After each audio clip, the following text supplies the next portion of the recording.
Mesdemoiselles, mesdames, messieurs, bonjour. Alors, comme ma tenue l'indique, je suis venu vous parler de Formule 1, de prévention, notamment évolutive, en tout cas développée dans le cadre de la Formule 1. Alors à ce titre-là, puisque le timing est assez court, je vais tout de suite sur le sujet de la sinistralité, ce qu'on peut aussi appeler l'accidentologie.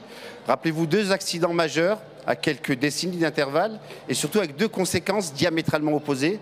Alors pour les plus seniors d'entre nous, 1976, Niki Lauda, accident grave. Niki sort effectivement du véhicule avec un degré de brûlis relativement élevé, des conséquences graves, des greffes et effectivement un long arrêt, notamment au niveau de l'écurie. On est dans une approche aussi systémique. Et plus récemment, l'incident de Romain Grosjean. Alors pourquoi incident? Parce que c'est un accident grave avec les mêmes circonstances. Un véhicule qui heurte une glissière de sécurité à plus de 200 km/h. Et on voit une image d'ailleurs qui a fait le tour des médias.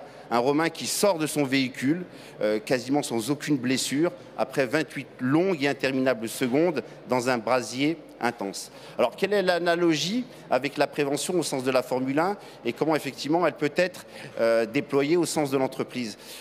La prévention, c'est incontournable, c'est un métier spécifique avec une expertise qui est aussi liée à du retour d'expérience, à la capitalisation du retour d'expérience et qui permet notamment de diffuser les bonnes pratiques et surtout les solutions qui fonctionnent.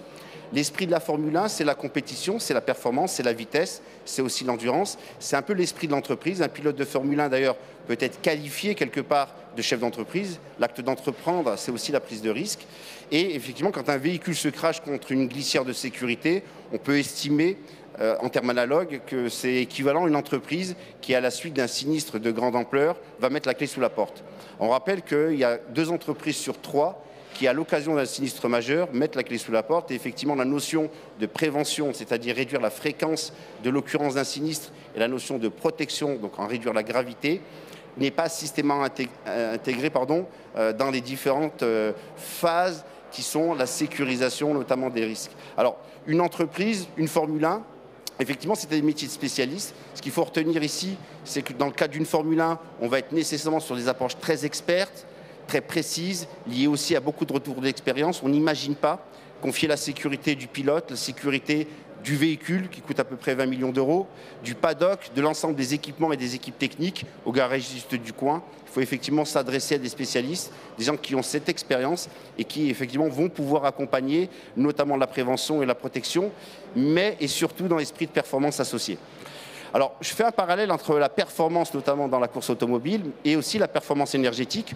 On voit fleurir partout, entre les particuliers, les petites, moyennes et grandes entreprises, des panneaux photovoltaïques. On parle de solarisation, on parle de responsabilité sociétale des entreprises, on parle aussi de souveraineté, notamment énergétique. Les panneaux photovoltaïques, c'est un vrai sujet transverse. Il faut le savoir, derrière la performance énergétique, on a aussi des risques d'incendie relativement importants. Un panneau mal installé, un produit mal sélectionné, un installateur non qualifié, c'est des sinistres majeurs. Le panneau photovoltaïque, c'est un des rares éléments en surimposition qui peut mettre en échec tous les systèmes de prévention et de protection au sein d'une unité industrielle lorsqu'il est mal conçu ou mal sélectionné. Notre force en tant qu'AXA France, et c'est un peu dans cet esprit-là, c'est vous faire bénéficier de nos différents retours d'expérience. Nous sommes très actifs notamment sur les sujets de la veille technique, la veille technologique, la veille réglementaire, et nous apportons notamment des solutions qui n'existent pas encore sur le marché. L'exemple du panneau photovoltaïque est complètement ciblé à ce titre-là. On parle beaucoup de prévention, beaucoup connaissent notamment les guides techniques, le D20 APSAD, mais peu connaissent les nouveaux systèmes de protection incendie qui vont permettre notamment de minorer, voire de réduire le risque à son expression la plus minimaliste. Et effectivement, AXA France est une approche tripartite dans l'esprit du partenariat, aussi bien avec le client qu'avec le courtier. C'est un peu la course automobile, c'est un circuit, c'est du départ à l'arrivée dans l'esprit de la performance, mais c'est aussi de l'arrivée au départ dans l'esprit du retour d'expérience, de la capitalisation des solutions qui fonctionnent et des bonnes pratiques. La prévention chez AXA, c'est de A à A. C'est une approche circulaire, systémique et partenariale. Et c'est comme ça qu'on voit aujourd'hui le combo gagnant, courtier, client, assureur.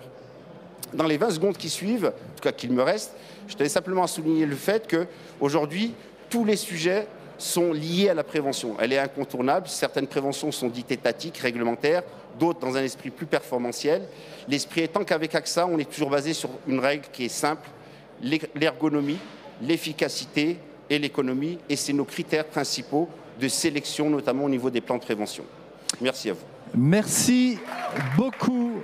Félicitations.